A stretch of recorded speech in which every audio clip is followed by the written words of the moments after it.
दोस्तों, ये जो बजट अभी आया है इसको लेकर बहुत गहमागहमी थी। हर तबके को काफ़ी उम्मीद थी कि उसके लिए कुछ ना कुछ होगा। और मैं जो मेरा कंटेंट है यूट्यूब चैनल को एजुकेशन को लेकर, मुझे भी लग रहा था कि एजुकेशन में क्या नया होने वाला है। और आपको ध्यान होगा, और मैं लिंक भी शेयर करूंगा आपसे डिस्क्रिप्शन में, कि मैंने पहले ही बना रखा है कि नए एजुकेशन पॉलिसी की तरह डिजिटल यूनिवर्सिटीज़ बनाई जाएगी। तो क्या इस बजट में कुछ ऐसा हुआ जो डिजिटल यूनिवर्सिटी की प्रारूप को रखता है? इस तरह की कई और बातें हैं। अंत तक देखिएगा, आपको सारी बात समझ में आएगी। लेकिन मैं सिर्फ एजुकेशन पे सीमित रहूंगा, और यह वीडियो या प्रस्तुति बिल्कुल भी समीक्षा नहीं है, इसलिए क्योंकि मैं बहुत अध्ययन नहीं किया हूं। यह सिर्फ डाटा है, ऑब्जेक्टिव बातें हैं जो बजट में कही गई है। इससे अच्छा या बुरा का कोई विशेष अंदाजा नहीं लगाया जा सकता, लेकिन जानकारी हो सकती है। तो नमस्कार दोस्तों, मैं डॉक्टर अजय कुमार सिंह, आपका मित्र। सबसे पहली बात कि ये बजट की खासियत रही कि ये बजट पेपरलेस रहा, जो अच्छी बात कही जा सकती है। यानी कि जो पेपर बचाने के लिए जो मुहिम हम लोग छेड़ते हैं और वो बजट में देखने को मिला पर्यावरण को बचाने के लिए, तो ये एक अच्छा कहा जा सकता है। अब एजुकेशन में खास बात क्या थी इस बजट में? एजुकेशन में इस बजट में कहा गया है कि अब हर क्लास का अपना एक सैटेलाइट चैनल होगा। मतलब क्लास 6 के लिए एक, 7 के लिए, 8 के लिए, ताकि बच्चे पूरी तरह से डिजिटल एजुकेशन प्राप्त कर सकें। यानी पूरी तरह से जो एजुकेशन है उसको डिजिटलीकरण करने की कोशिश सरकार की है। इस बजट के द्वारा सरकार उसको अग्रसित करना चाहती है, उस सोच को। और इसी के तहत हर क्लास के लिए डिजिटल एक सैटेलाइट चैनल होगा, और उसमें लगभग 200 चैनल तक खोलने का प्रावधान है। यानी सरकार की मंशा 200 चैनल तक जाएंगी। मतलब 6, 7 तो है ही, उसके अलावा अलग अलग विषयों के लिए भी हो सकता है। तो वो पूरा है कि 200 चैनल तक वो जा सकता है। साथ ही यही नहीं, अब आपको पता है कि फिजिक्स में, केमिस्ट्री में या दूसरे अन्य विषय में लैब की जरूरत होती है, तो उसके लिए डिजिटल लैब भी खोला जाएगा। यानी कि कुछ ऐसे सॉफ्टवेयर या कुछ इस तरह से बनाए जाएंगे कि जिससे कि बहुत आसानी से कोई वर्चुअली सारा प्रैक्टिस कर सकता है या जान सकता है।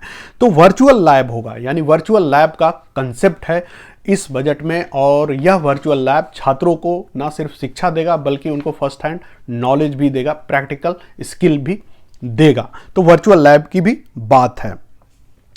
उसके बाद डिजिटल टीचर होंगे। डिजिटल टीचर यानी कि वैसे टीचर जो अपने घर बैठे हुए या किसी खास कॉलेज के प्रीमाइसेस से क्लास लेंगे, और वह पूरे जो भारत है उसके अलग अलग क्षेत्रों में बच्चे जो जुड़े हुए हैं वह उससे पढ़ेंगे। तो वर्चुअल टीचर की भी अवधारणा है।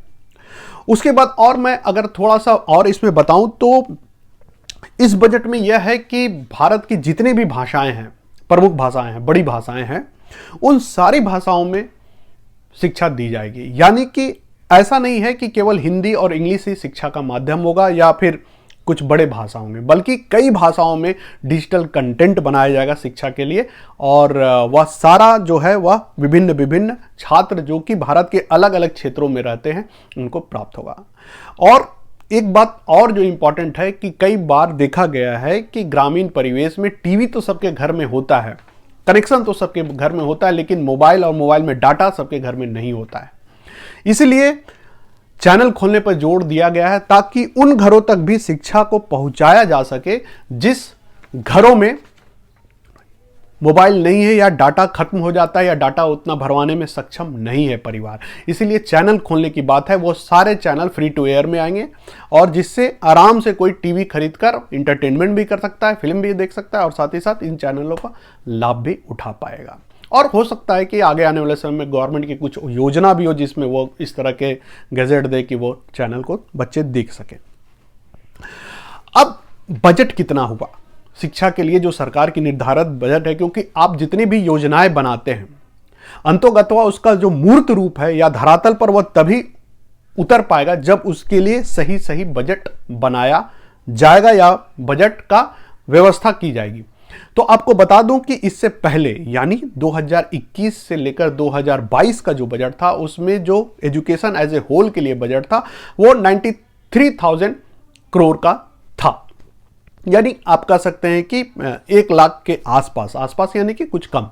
तो 93,000 का बजट था 93,000 करोड़ का था, उसमें इस बजट में उसको बढ़ाकर 1,04,000 करोड़ किया गया है। बहुत ही बड़ा गैप तो नहीं है, बहुत ही ये नहीं है, लेकिन हां, इस कोरोना पेंडेमिक में इस बात की बहुत जरूरत थी कि कुछ ऐसी स्ट्रक्चर बनाया जाए जिससे कि लोग इस तरह के हताहत या इस तरह की जब महामारी होती है या कुछ अराजकता होता है प्राकृतिक रूप से, तो उसका हम डटकर सामना करें। तो शिक्षा के लिए एक जो डिजिटलीकरण पर पूरा सरकार का तवज्जो है या उस पर जोर है, तो यह एक तरह से कहेंगे कि सकारात्मक है।